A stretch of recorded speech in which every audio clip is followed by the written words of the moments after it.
And for her, she says, oh, yes, those spray bottles to spray on ourselves as we walk around because we are so unaccustomed to the wonderful, but, to the wonderful Floridian Yeah. environment and Yeah. climate. But, here they are putting their money away a little each month so they can get back there. And It's well worth it.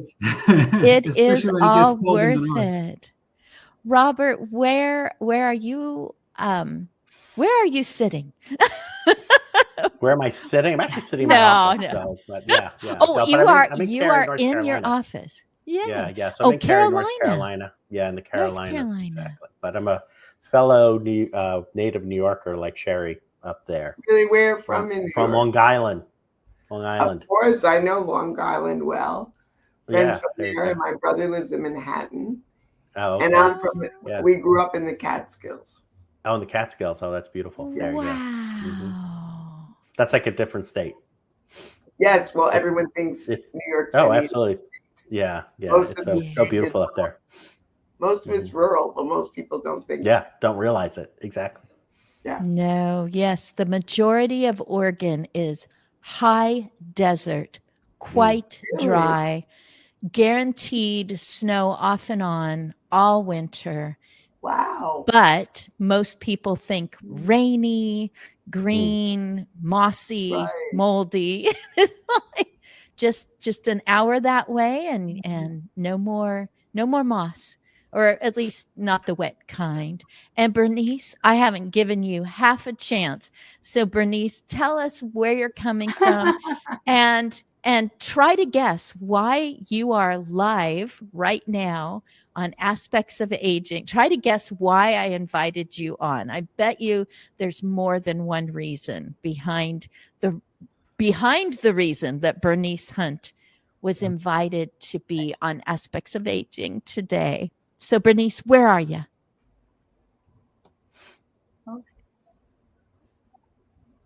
I am in sunny Southern California. So guys, that's why you don't see turtlenecks on me or any of that. I'm kind of like Dr. Ali. I don't know how warm it is there, but we were having a little rain recently, but it's back to the sunshine. Spring has sprung. And so I'm excited to be here. I'm a California girl, so I was born and raised here. So I don't know a lot about all the temperature changes everywhere else, but I'm good. And Aspects of Aging, when I saw that title, that kind of, to me, fit in with me because I'm a brain health specialist. And so a lot of people that approach me are approaching their golden years or in their golden years, or worried about what's going on, changes that are happening in their body as they're aging. So to me, it kind of fit, but I don't know your reason. Wow. Yes. For me, I was a caregiver. I was hired to be a caregiver by different families. For a season, I worked under a company that sent me into homes. So I didn't work in what I call hallways. I wiped off my feet on the welcome mat, asked if I should take my shoes off. I never wore scrubs. I just came in and, I was an invader, but an invited invader. And I got to witness entire families and troops of specialists and, maybe accompanied to a haircut, off to the grocery store. So I was in over 90 different homes during those years, but I was around thousands of different people interacting with my client in different ways, whoever it was that I was offering assistance to. And I realized that it isn't... Maybe I was hired because there was a recent crisis, or somebody just needed a hand. And that somebody could have been even younger than me. that had just been shouldering more than they could sustain.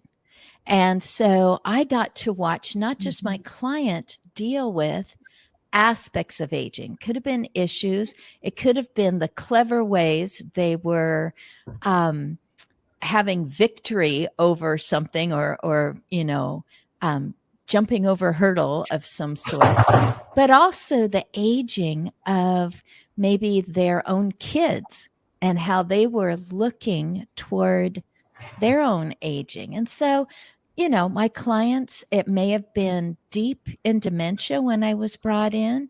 It may have been at mild cognitive impairment, not able to navigate a problem that they used to be able to navigate. And sometimes I just saved energy for what they really wanted to do. So I became the extra pair of arms or legs, or the extra pair of eyes, so that they could get on to what they really wanted to do. And of course, companionship. So I just thought, it isn't the problems of aging. It's just maybe the one neighbor who keeps sticking their nose in at the door going, "Are you okay? Are you okay?" And they're just like, "We hired you so that neighbor doesn't keep coming over to see what's wrong with me. Good grief. I'm just not out in the yard as much anymore. So you just, let them know you got this covered, and then we'll do what we're doing."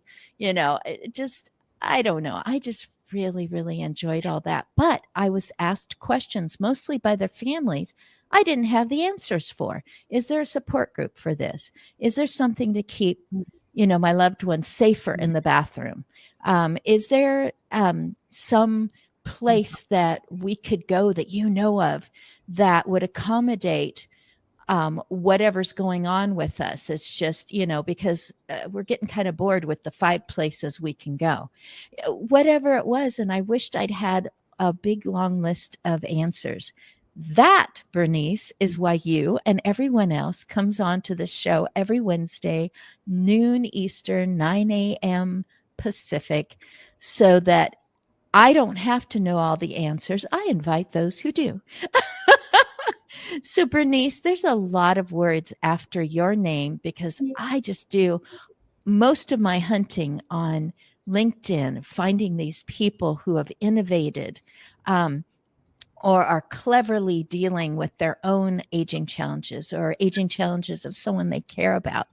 So, Bernice, what do you do? Why would people, who is it that's going to be watching that's going to say that they are just so glad that they met Bernice today?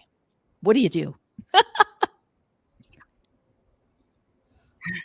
What I do is I get to help people take better care of their brains. And so I just give them information and support and suggestions and connections, all those kind of things, so that they can take better care of their brain at whatever stage of life they're in and whatever, is going on at the moment. And so I have a lot of people, especially, with the COVID thing and long COVID and all those kind of things, have a lot of younger people than I expected, coming on and wanting to know, about, brain fog and all of that. And then I also have, like you say, the family members of people that are, have been diagnosed with some form of dementia, Alzheimer's or something, and they want to know. And that's how I got started. When you were sharing, I was reminiscing about how I got started in this, because there was an episode that my husband Oliver had when he contracted sepsis because of a kidney infection, and he got went to sepsis, and he got into the hospital because of the sepsis, and they had to deal with the sepsis before they even were really dealing with the kidney issue, because that was the sepsis had gone to his brain.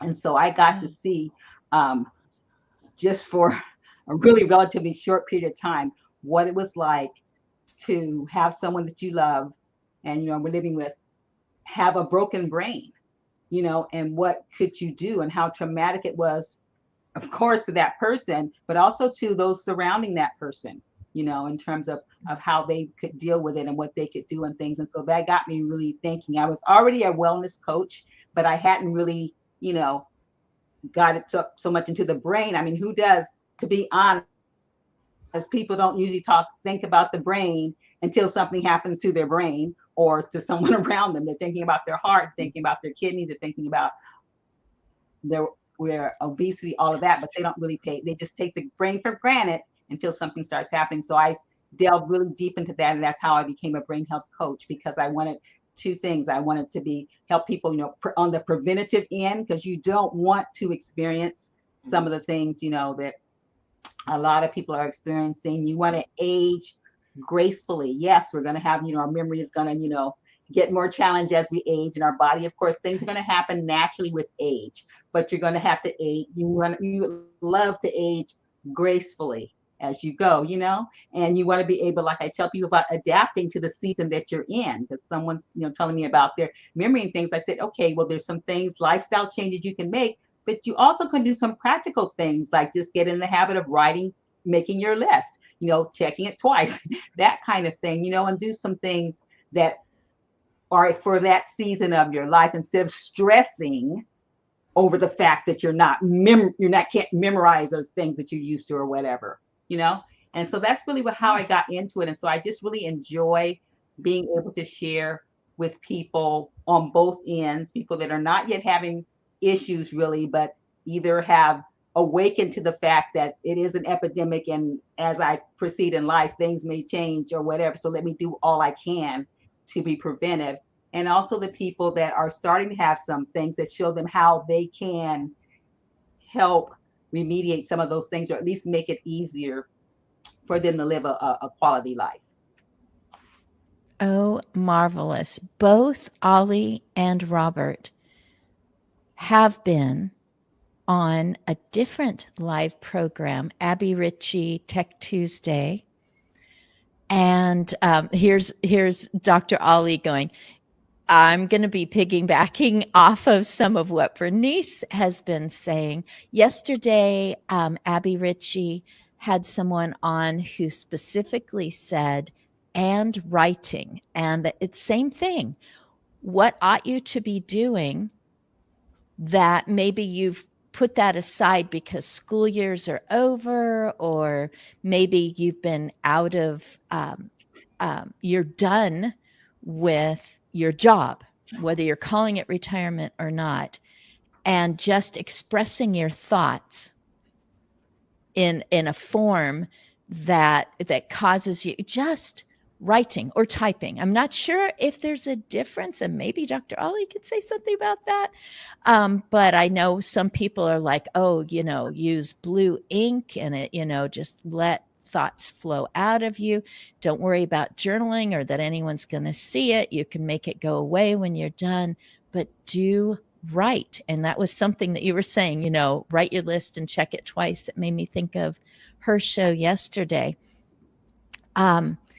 Dr. Ollie, what does that, anything that she said or anything that you were prepared to talk about today? I'm going to go ahead and just kind of gracefully go up the screen to you. And thank you, everyone, for making this a priority today. I'm really grateful. Absolutely. Actually, there's a lot. I've been taking notes, speaking of writing. So, Bernice, what you're doing is incredible. I am so glad you're spending your time helping people understand how to stay healthy, how to stay brain healthy, and how to get ahead of problems, how to start thinking about their brain before. Because like you said, people don't think about their brain very much.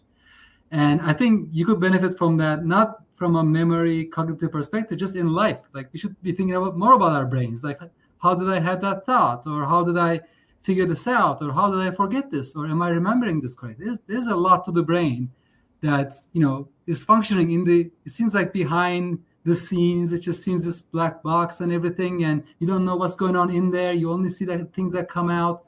So everybody could benefit, I think, from thinking more about their brains, not just memory-wise, just emotionally, socially, just pick any aspect of life. A couple of things that I thought were particularly cool were how you guys were actually talking about how writing is helpful to, stay brain healthy. It's not just a matter of, in my opinion, just writing things down in the sense that it's a more of a memory device, like so you don't forget, but more in the sense that when you're writing things down, you're organizing your thoughts.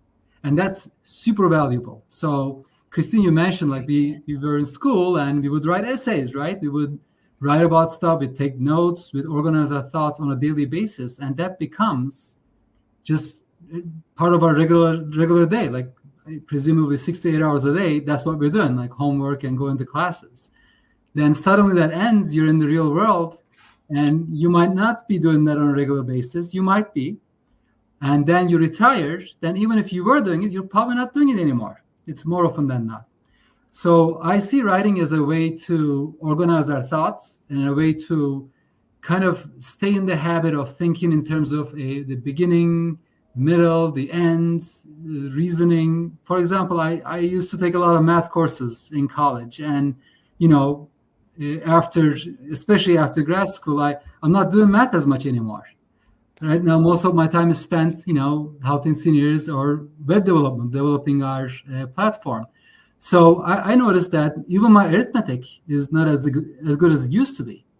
So because I'm not doing it on a regular basis anymore, I'm spending most of my time with, just whatever web development is involved in. It's not the most exciting part of the job.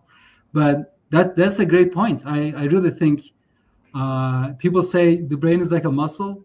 And, obviously, physically, that's not true. But from conceptually, it is true. The more you do things that are in line with the kind of things you want to accomplish in life, the stronger a position you're in to do well at them. So if you want to be good at memory, you should think about how to improve that and work on that realm. If you want to be better at organizing thoughts, you should be writing, you should be reading more. So I'm definitely behind this whole idea of, doing things to keep yourself fresh, not just, because that's what you happen to be doing or that's what's on the schedule today. Just sit down and just write and read and do things you enjoy and engage. So those are my thoughts. I thought it was very interesting. So I so appreciate what Bernice is doing. In fact, when we started MemoryCo, my company, that's basically what we were doing. We were trying to help people one-on-one with their memory problems, especially on the heels of either epilepsy or early onset dementia. So that's how we started the company at the beginning. I was going to people's homes, just like you, Christine, asking if I should take my shoes off, asking if they needed anything else before we sat with them, and found ways to help them. Oh my goodness. There was something you said just a few moments ago about organizing, that it's so important to organize your thoughts. And Sherry has been writing away as we've been going, and we've a couple of us have talked about school. And I know that I started watching or started checking on Sherry's blogs and then receiving her newsletter and keeping up on just everything. I mean, her attitude, what she does for students who would like to continue being students who are looking at a higher education. I've already gotten it wrong what state she lives in, but apparently I was right there. She smiles that she was a New Yorker. And it's just, it's like, ooh, Catskills, but, she's got a brother in Manhattan, just all these conversations. So Sherry, am I right that you help people to move on from high school into their next educational arena? Is that right? Yes, you are so okay, right. Good. And I have been taking notes on what other people are saying. So I'm a quadriplegic. I was injured when I was 16. So I'm paralyzed from the my midsection down.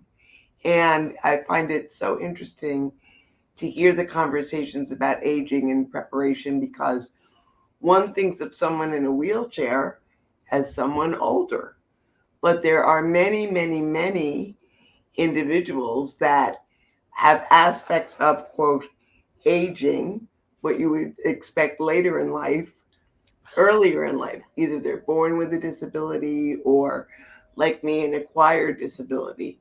And we live with caregivers who I call the key to my quality of life. If they don't help me get up, I can't do what I'm going to talk about, helping others. And so also the body ages differently.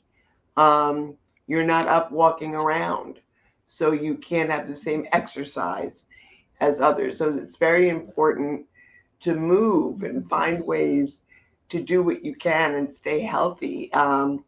Eating a healthy diet is incredibly important because you don't want to eat junk food all the time because you can't really burn it off. So that's important.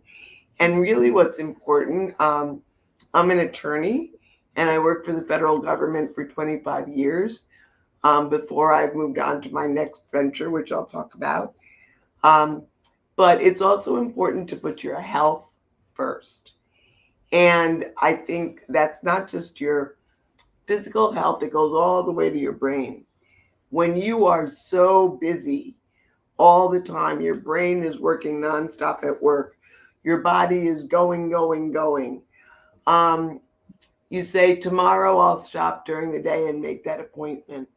And the day goes by and it's 5 o'clock. Oops, the doctor's closed. So the list I'll call tomorrow. And what happens is your health becomes secondary and your work becomes primary. And that is backwards. And it is, if you don't keep up your health, you're not going to be able to do your work. And I, did it wrong for a long time. I'm willing to admit it. I put all my energy, which is limited, you learn that as you get older, into my work, and I got sick many times until the red flag went up and said, you're going to have to change. And that's when I left. I retired, quote, retired from my job and reinvented myself with my husband, like you. And we started our own business called Happy on Wheels. And one of the things that we do that I love doing, I had interns at work that I just loved working with. I find young people energize me. They give me hope. And I love sort of mentoring them along the way. And the arena that I got myself into, given my skills of writing and working with interns, is I work with students that are in high school, going to college, on their college applications, on their college essays. I also work with grad students who are figuring out, do I want to go to law school? Do I want to go to grad school? Do I want to do a fellowship? And their applications. And in addition, I work with individuals who may be at different stages of their lives who want to change their career path. And how do they change their resume based on what they were doing to reflect a new path they want to go on because they're tired of what they're doing, or maybe for lifestyle reasons they want to change. So I do all of those things. And I really think that helping others, I also do a lot of disability advocacy, especially in the arena of healthcare and preventative care for people with disabilities, really encouraging them to take care of themselves. And I'm also a breast cancer survivor. So I really encourage individuals to take care of that. So I think it is incredibly important to think about health holistically, and that includes the brain. And it's very, very important. And I'm so honored to be here with you as a caregiver who, as someone who has caregivers, they are just critical to life. And you do enter the home and the family, and you are the key to how I can run my day and help it make run better. And what others on this, that your guests are doing, are all critical for brain health. So thank you so much for having me. Wow, I am so encouraged. Do you meet with your people on Zoom? Is it? Yes, I now some are local, and if they would like to meet in person, I will. Some just like to have coffee, and chat about the work they've done, but the majority of my clients are all over the country. So we always do a Zoom meeting. I want to see the person. I want to see what they look like. I want to hear them, see their facial expressions before we move to more of an online exchange of documents. And we may stop and I may say, we've exchanged enough emails. Let's talk. So yes, technology has made it much easier to have a broader reach, but also to really get a feel for people. I mean, here we are all looking at each other, and it's so much different than not seeing each other. So, yes. Wow, your legal background. I mean, there's like this great big badge of credibility for someone going, should I work with this person? And it's like, oh, she really understands, the dynamics of life and how much research needs to go in and how you do need to advocate for yourself, but also have someone who advocates for you. And I just think of the excitement when someone goes, I get to work with Sherry. This is great. I'm going to say, not just somebody who really wants to help, but somebody who has seen life from so many perspectives, knows what it's like to go even through the process of getting that degree. Plus, I'm just thrilled because after all those years of just reading your newsletter, I get to talk to you. So there is an ulterior motive for when I invite people on. I'm like, I want to talk to them. And then I get to have a recording of it and see, there I am. I actually talked to them. Oh, this is so great. Robert, there is one area that I don't remember us really touching on yet during this first half hour.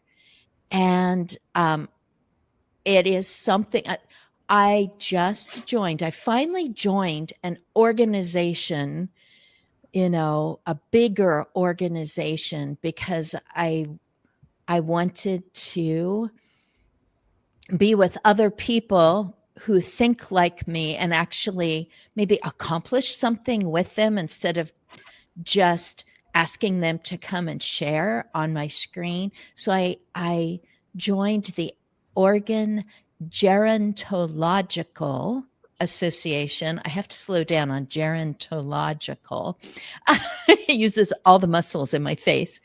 And their next conference, which will be on Zoom, it'll be a series of Fridays in October. They are concentrating on both engagement and isolation. And I think that is this perfect vehicle. I want all of my people to be part of this conference, but I know that they have to keep in these parameters for CEUs and people having the right background, etc. So I keep suggesting people, and we'll see. I'm new. I mean, like 2 months I've been part of this, maybe 1.5. And so I keep thinking, oh, who else can I find that they might have be part of this 4 Friday morning conference on isolation and engagement, loneliness, etc. Boy, do you speak to this. So tell us about Thrive Pavilion. It's like, ooh, I want to go there. Is it an exercise place? Is it, where is this place? And I'm saying it that way on purpose because I know where it is. Yeah, sure. No, I appreciate it. And certainly I appreciate you having me go last because I did take notes. And there's some ties, I think, to everything that everybody was talking about. So the Thrive Pavilion is a community for older adults that is based in the metaverse or in social virtual reality. And it really was started, we started it back in 2022, kind of on the heels of the pandemic, of the work that I had done inside of senior living, and kind of realizing there's still a lot of adults that are living at home that remain isolated for various reasons. Some actually are caregivers. So they're not, let's say, the patient themselves, but they are the caregiver. Either they are at home taking care of a spouse who might be immunocompromised or might have memory problems. So they themselves are isolated because of their caregiving responsibilities. And there's lots of reasons, I think, as we all know, of why an older adult may be isolated. So we started the Thrive Pavilion really as an experiment inside of virtual reality to see, can we build human connection and give older adults the opportunity to socialize with other older adults from their homes using very inexpensive technology that's commercially available, that you can buy at Best Buy for relatively low amount of money. For about $250, you can own one of these headsets, and then participate in activities in a community that we focus our activities on the 6 different aspects of areas of wellness. So certainly things like intellectual aspects are important as well. You know, for example, we do a lot that from an intellectual perspective that has to do with memory, whether it's games like trivia games or playing Family Feud, or we actually go to Wheel of Fortune and play those types of games on the actual Wheel of Fortune set. Some of the other intellectual things and this really just kind of evolved, right? We started as like, was anybody going to show up? And, you know, here we are 2 years later with like 1,000 members, which is incredible. Wow. This Sunday, our theater group, believe it or not, a theater group, people wanted to put on performances. So they did a 20-minute version of Hamlet at the Globe Theater, you know, just like crazy things. When you think about like memory, like there's an activity of learning the lines and doing the performance and things like that. So it's really just an incredible use of me. My background is a technology person, but the how can you use these types of new technologies that are so immersive, because they put you in a place. They put you in a place with other people, and you're sharing that same experience to make those human connections that can be difficult for various reasons, where somebody may be isolated at home, whether they are a patient, like we have people that have MS, that are double amputees, that live just rurally, their social circle has diminished, or they're caregivers, and really find some common ground to do things with others and build some friendships and connections inside of this community. So I have all these curiosity questions. I'll start with, sure. These people are using their voice, even though it's similar to what I recall from 15 years ago doing WII, with my children, who at that time were younger and littler than me, at Grandma and Grandpa's house. They are using their voices. Is that correct? Yeah, they so you're hear using each other. Voices, your body motion, you know, if I want to, like here we are on the screen, but we could be having this talk actually around a conference table. So we have like a book club that meets every month. So we're in a room and we all sit around and discuss the book, and Bernice may be sitting next to me. So I would turn to my left and I have a conversation with Bernice, and we would look at each other as computer generated avatars. And that's how the interaction is. So computers now are so powerful and so inexpensive that you can be immersed in a 3-dimensional alternate reality, you know, a virtual reality that, at least to your brain, it feels very real, and it is real. It's just not. It's not like you're tricked, you know. But the experience that one has from an emotional perspective is really very similar to the experience you may have if you're with somebody in the physical world. And we have people that have made. One woman commented recently that she's made her best friend that she has in like 40 years, because now, she has, access to this community and has made new friends through this community, because she's no longer really able to get to socialize as much as she can in the physical world because of, she's worried about infection or things like that. She's in her 80s, right? So she just recently lost her husband. She also just recently had a very serious respiratory infection. So she's really now very concerned about going out and like interacting with people that she doesn't know. So here's a great way for her to socialize from the comfort of her home, but not lose connection with other people. Wow. A person for every reason That's really feeling neglected, vulnerable, reluctant. Mm-hmm. There's so many reasons why that will happen. It's like I fell in public. I felt really embarrassed, stuff. And here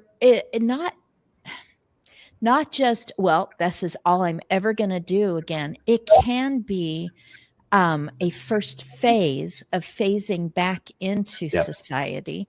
If you will never be able to do everything you used to do. Oh my goodness. To have that metaverse. I'm excited. I'm talking about the metaverse. I've thought that through a lot because of one gentleman, Matt Rouse, who gave us this whole thing about Bitcoin and all this stuff. And I'm just like, so how could that fit? Oh, I would love it if families could come together in a metaverse room that's private to them and be able to say, I've experienced another aspect of aging and I feel comfortable talking to you all right now instead of you looking at me because I don't know why I passed out. I have a big bruise on my face. So I'm here in the metaverse looking just fine, feeling more confident to tell my family, let's go through my documents again. And I'm ready to say that. It's different than a phone call. It's different than you yourself. It may be more comfortable. And as time goes on, people are just going to be used to that. My husband does things kind of virtually when he's gaming. My son, is listening to his friends as they're gaming, and they have all chosen which guy they are. So as 20 somethings and as 60 somethings continue to age, wow, what a difference. Yeah. There are two people. So Nick is Scott had her comments on the screen for a moment there, and she's waving as well at me, but just saying hello to everyone. And Nick has been in a little bit of this kind of conversation with me recently because I have been thinking about putting together a different kind of book that would include other people, and we would all be talking on a theme together. And so she's like giving so much encouragement. And then Inger, she's up in Canada, does not like video, might like metaverse. And I always say up in Canada. My daughter always says we're going to go down to Washington. I don't know. But anyway, she doesn't like video, but she does it anyway because it's important. Her show is partly radio and partly video live, and she does Wonder Women Wednesday. So we have some wonderful Wonder Women on today. Inger, Bernice, Sherry. Big hint. So I am just grateful to Nick and Inger for jumping in on the chat and saying hello to everyone. Let's see. Thank you for curating this amazing panel of wisdom, she says. And up in Canada, where I haven't been in a long time. Goodness, I get all excited about all these people. Robert you were talking about, oh, I know. Here's my curiosity questions for you. Could a person participate in this if they are sight impaired? We do have some people that actually are sight impaired. There are several members that have lost sight in one eye. I think their initial reaction was that, well, this is 3D and I don't see three-dimensionally, so am I going to get something from it, right? And I think what they do get is, even though it's a 3D technology, is they do get the social interaction, right? So that's the real benefit versus just the 3D nature of it, right? We're very much focused on that human connection. Certainly so there are people that definitely have various levels of sight impairment. Like any technology, it doesn't always work for everybody. But I think the good news is, with any technology, it is as bad as it's going to be today, and then it always gets better, right? So it's the worst it's ever going to be right now. So just if given time, it'll get better, and will be able to be used by more and more people, is the way that I look at it. And certainly it's very helpful to a lot of people now. But you have to make that determination yourself if you may have trouble using your hands or significant sight impairment. It may not be yet ready for you. Wow. Yes, I like that. The thought that you've developed an incredible platform, and as someone else sees, I want to continue to participate in this, but I also know I have macular degeneration. Well, here it is. Here's a purposeful moment where I can seek out some other innovators and figure out maybe something I can do at home that will help me to continue to participate. Thank you, Robert. I put you on the spot with that one, and you were just very gracious about it. So I am so grateful. We're not at the end, but we're close enough that I'm going to make sure that everyone gets a chance to say, and my husband, D. Scott Smith, motivational listener, is also the one who makes all these shows possible. He's the one that talked me into everything media-wise and being on screen and reaching out to people. Because when I said, I would like to teach a seminar at a senior center, and I don't know if he smiled at that moment, but in my memory, he was like, this could go a lot further if you would be willing to explore social media. No, I'm never going to do any of that. And I wouldn't have met any of you if I hadn't broken free. He actually gave me a mug that said brave and had a heart on it. And I said, I will not use it until I am willing to get on a screen with someone. So now I use it all the time. This is what I'm going to plug for me. I wrote 2 books. This book, again, my husband said that article you wrote for LinkedIn could be expanded. So it comes from being a caregiver who loses a client, which I never said client. That was my person. I didn't say their names. I always was privacy. And, but how a hired caregiver can go through grieving, but also the types of grieving. There's kind of like pre-grieving and re-grieving. There's a grief that comes along with knowing that this person doesn't recognize you anymore, that used to be such a part of your life. You're anticipatory grieving. So care griever, it is really hard to tap into it. So go to my website, agingbetternetwork.com, and you will see that it ends with something like waffles, like WFFLS or something. And just click on that and you'll be able to get to it, because our wonderful technology keeps correcting. You mean caregiver? Nope, I really mean caregiver. And then along the lines of aging and all that I learned from the families, from the specialists, from my clients themselves, I packed it into 52 very general but very common aspects of aging. Everything from why am I being disregarded just because my outward appearance is different than it was 10 years ago or something. Everything from that to, wow, aren't I a little too old to be raising my grandchildren or great grandchildren? Things that can be on the horizon. And just the prompted journal causes a person to use their emotional intelligence to create relational resilience ahead of a crisis. That's enough of me.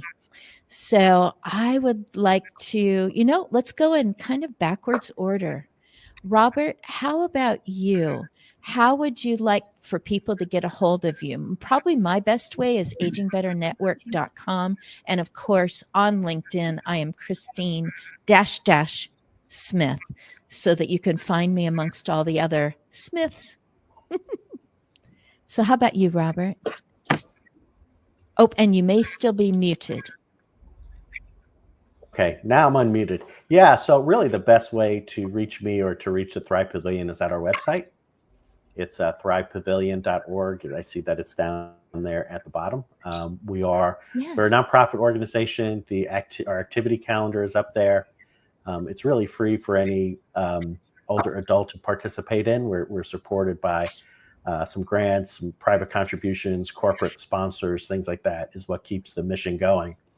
But if you happen to be an older adult that might find this intriguing and looking to connect with other adults, or you're a caregiver or a family member of an older adult, this is a great place to start to learn about Thrive and all that we do. Wow. And if you're not an older adult, you will be older next year and the year after. Why not get ahead of it? And I noticed that there was another contact link that said president.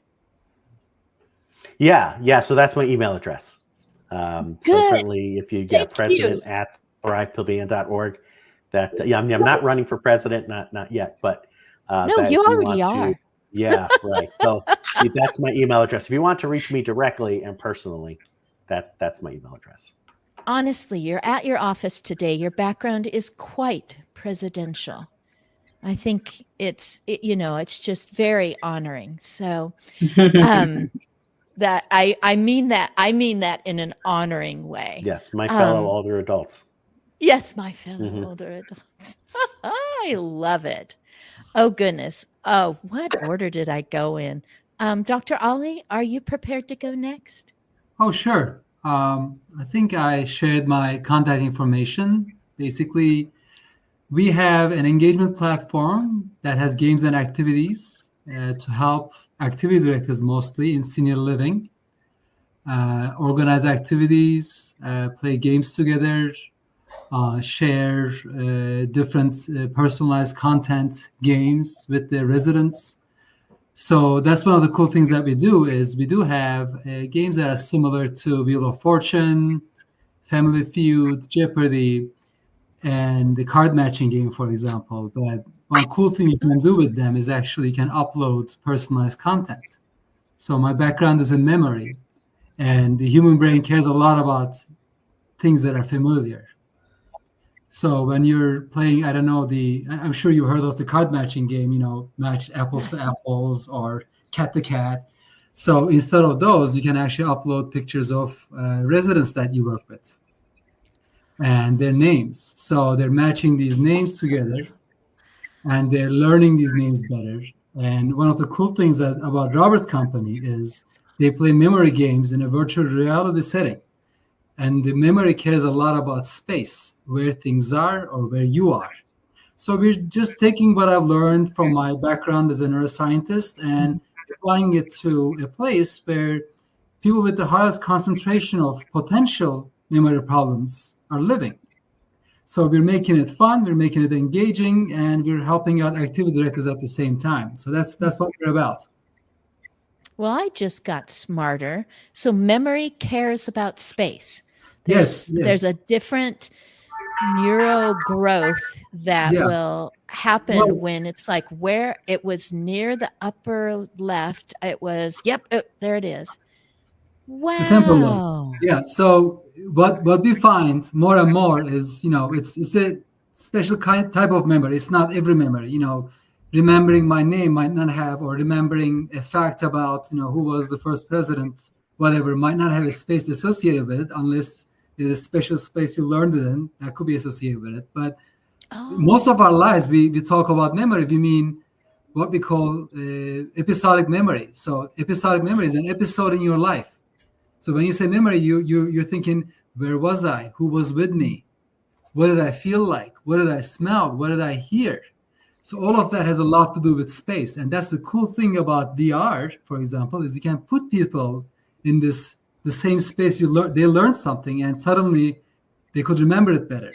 And even for our website, it's not a virtual reality environment. I pay very close attention to the page they're in, what kind of colors there are, what kind of layout is there. How can I help people retain this information, even though they're playing a game? They're having fun. They're not working on their memory or anything. We pay close attention to this because the brain regions that are involved in memory are also involved in space, because these two things are very tightly interlinked. It's very hard to separate space and place from memory.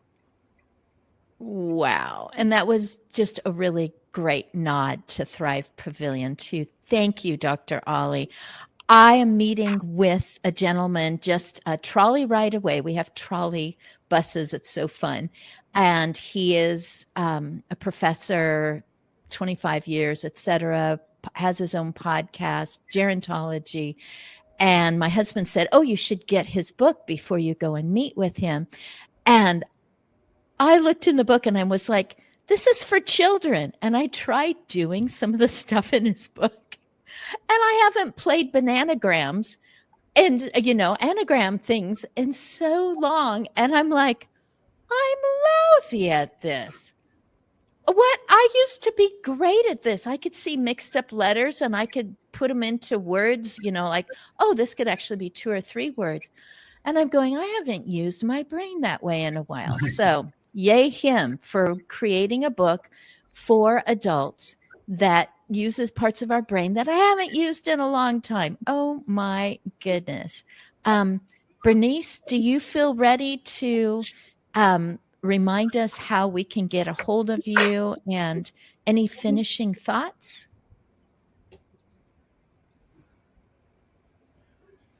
Oh, yes. The best way to reach me is through my website, keepyourbrainsharp.com. That's what my website, and because that's what I do, help you keep your brain sharp. You can also reach me.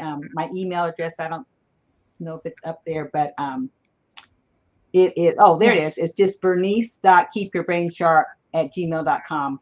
And those are two good ways to reach me. And I just am excited. I'm so grateful that you invited me on this program, because this was wonderful to hear what everyone is doing. And I have a word that I have formed up to explain what I do. I call it what every brain needs. And with my programs that I do and on Facebook and all of that, I go through what I call the 5 keys to brain health, what everyone needs. And that's nutrition, exercise, engagement, definitely what Robert was talking about, de-stress, and which includes detoxing, and also sleep.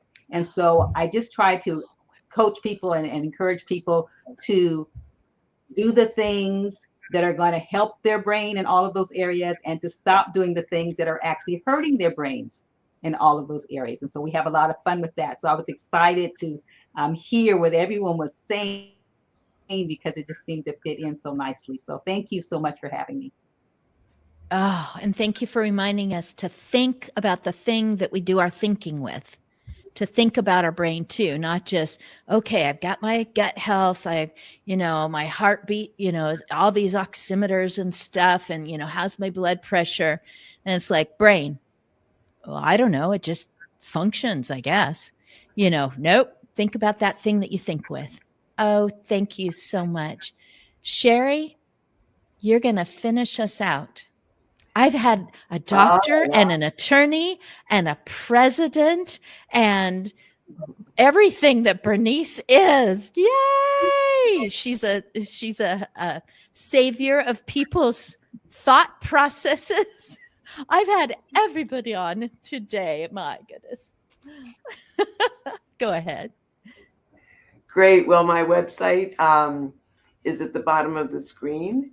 And I also run my business with my husband. He is sort of like God is to you. I don't know what I do without him when it comes to the technical side of things. So we do it together.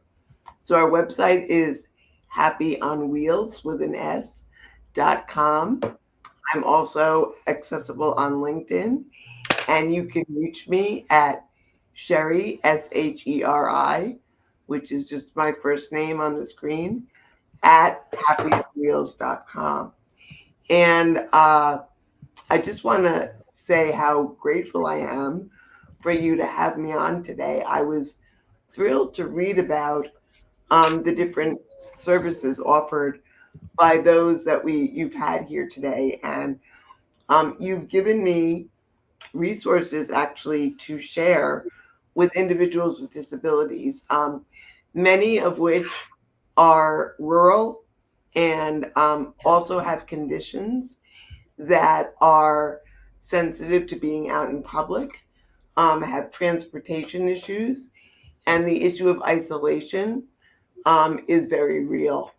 And so I am so eager, Robert and Dr. Ali and Bernice, to share what you have to offer to individuals of all ages, those that are aging and those that are younger, and maybe it's more in the future, but they're dealing with the realities of what you talk about today, especially post-COVID.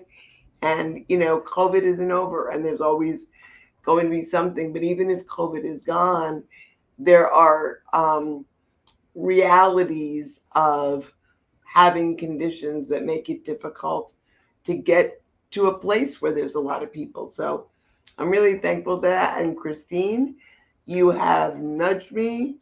I need a Brave mug, because one of my projects, which I don't work on enough, is a book that I'm writing.